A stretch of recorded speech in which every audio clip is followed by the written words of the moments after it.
પરંતુ નગરપાલિકા જે રીતના ચાલતી હતી એના કરતા ખરાબ રીતે આ લોકો મહાનગરપાલિકા ચલાવે છે। માત્ર 1 મિનિટ કરતા ઓછી સેકન્ડોમાં બોર્ડ પૂરું કરી દીધું છે।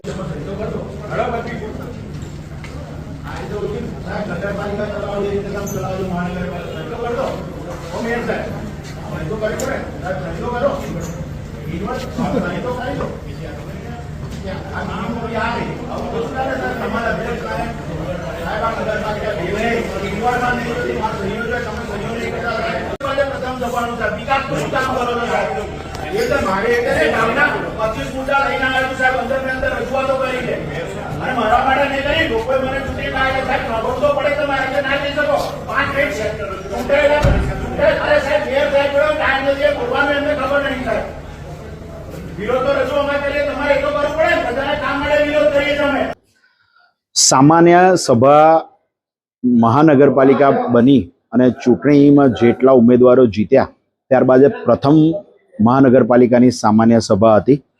પરંતુ નગરપાલિકા જે રીતના ચાલતી હતી એના કરતા ખરાબ રીતે આ લોકો મહાનગરપાલિકા ચલાવે છે।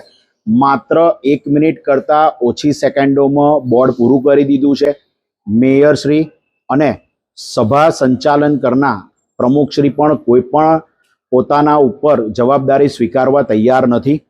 મારો પ્રશ્ન એટલો જ છે કે આખું ગામ અત્યારે જ્યારે નડિયાદ ચારે બાજુ ખોદાઈ ગયું છે, કાંસનો મોટો પ્રશ્ન છે, લોકો ત્રાહિમામ છે, તો મારી ફરજ વિરોધ પક્ષના પ્રતિનિધિ તરીકે કે તમે પ્રજા માટે શું કામ કરો છો, કરોડો રૂપિયાની ગ્રાન્ટ આવે છે, ક્યાં વાપરો છો, એ પ્રજાને જાણવું હવે ખૂબ જરૂરી છે।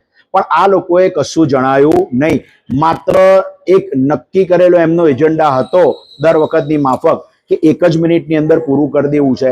ટીપી નંબર 8ની સ્કીમ કઈ રીતના આ લોકો પસાર કરશે, કઈ રીતના એની અંદર ડેવલપમેન્ટ કરશે, ટીપી 8 સ્કીમ કેટલા વર્ષોથી પડી રહી છે, કેટલા લોકોને અસર કરશે, જે લોકોના ઘરો તોડ્યા છે તે લોકોને કઈ રીતના ઘર આપશે, કશી જ ચર્ચા કરવામાં આવી નથી।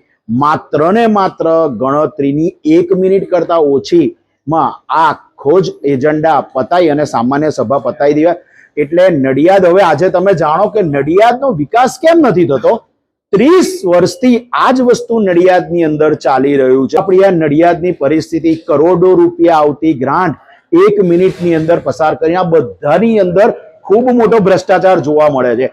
મારે મેયર સાહેબને હજુ તો બોર્ડ બોલ્યા છે, મેં મેયર સાહેબને અને સભા સંચાલનને મેં રજૂઆત કરું છું કે ભાઈ મારો વિરોધ છે કઈ બાબતનો છે કે તમે જે એજન્ડા આપો છો એજન્ડામાં શું આપો છો એમને કશી ખબર જ નથી। તો એની નકલો આપવા માટેનો જ માત્ર મારો વિરોધ છે કે તમે અમને નકલો આપો, ત્યારબાદ જ તમે સભામાં રજૂ કરી અને એજન્ડા પાસ કરો।